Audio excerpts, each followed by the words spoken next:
Hello guys, today we'll be learning about the neoclassical poet John Dryden and one of his most famous poem Flecknoe. So Dryden had a rivalry with Shadwell and this was like a modern day diss track against Shadwell. So let's get into the question. Discuss the satirical portraiture of Flecknoe. This came in your December 23 exam. It was a 20 marks question. So let's start. John Dryden's Flecknoe, it was released in 1682, but it was written in 1678, okay? So it is one of the finest examples of personal satire in English literature. Written in the mock heroic mode, the poem presents a devastating satirical portrait of Thomas Shadwell, whom Dryden depicts as the chosen heir to the kingdom of dullness. Through irony, exaggeration, parody of epic conventions, and sustained ridicule, Dryden constructs Shadwell as the embodiment of stupidity, mediocrity, and intellectual barrenness. So it is said that Dryden would inherit a kingdom of dullness. So he was mocking Shadwell actually, and through irony, Dryden used irony, exaggeration. He exaggerated greatly, and parody, and he mocked Shadwell that he will be inheriting a kingdom of dullness with the embodiment of stupidity, mediocrity, and intellectual barrenness. So this is really a diss track, modern day diss track. So, mock heroic framework as satirical tool. Dryden adopts the elevated style of epic poetry, heroic couplets, grand imagery, royal succession, and ceremonial coronation to describe a trivial and contemptible subject. This contrast itself is satirical. Flecknoe, a notoriously bad poet, is portrayed as a majestic emperor ruling over the realms of nonsense, while Shadwell is elevated as a heroic successor. By applying epic dignity to intellectual emptiness, Dryden exposes the absurdity of Shadwell's literary pretensions. Then we come to satirical portrait of Shadwell. The central satirical portrait is that of Shadwell as the perfect dullard. Dryden insists that Shadwell's stupidity is not accidental but innate and consistent. While other writers may occasionally display intelligence, Shadwell never deviates into sense.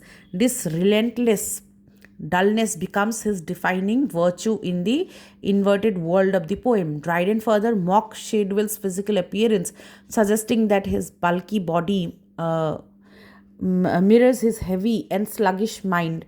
An example of restoration satire linking the physical and intellectual. So, left, right, and center, Dryden is mocking Shadwell because he had a personal vendetta against him.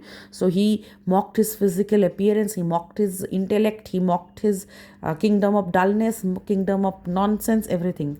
So, tautology and lack of originality. One of Dryden's sharpest attacks is on Shadwell's habit of repetition and lack of originality. He is called the last great prophet of tautology, implying that his writing merely restates the obvious without thought or innovation. Shadwell's mechanical verse and formulaic drama are presented as symptoms of a mind incapable of creativity. Thus, the satire extends beyond personal insult to critique of bad literary practices.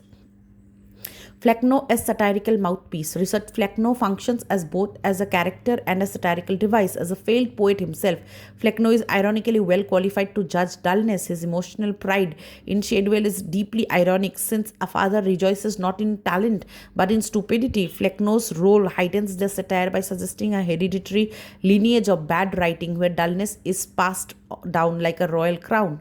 Setting and imagery. The coronation takes place in Barbican, a decayed area associated with brothels and third-rate theatres. This setting symbolically reflects Shadwell's degraded intellect and literary taste. The road to coronation is littered with rejected books and failed poets, reinforcing the idea that Shadwell's kingdom is built on literary waste.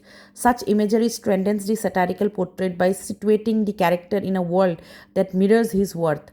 Attack on anti-intellectualism. The final speech in the poem broadens the satire beyond Shadwell alone.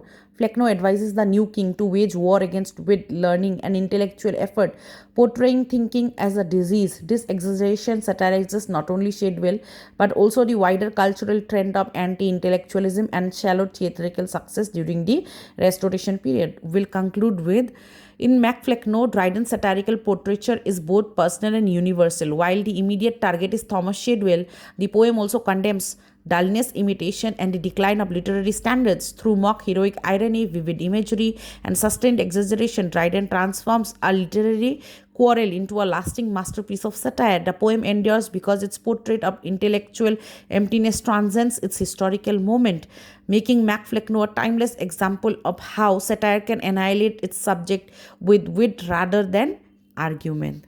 Thank you.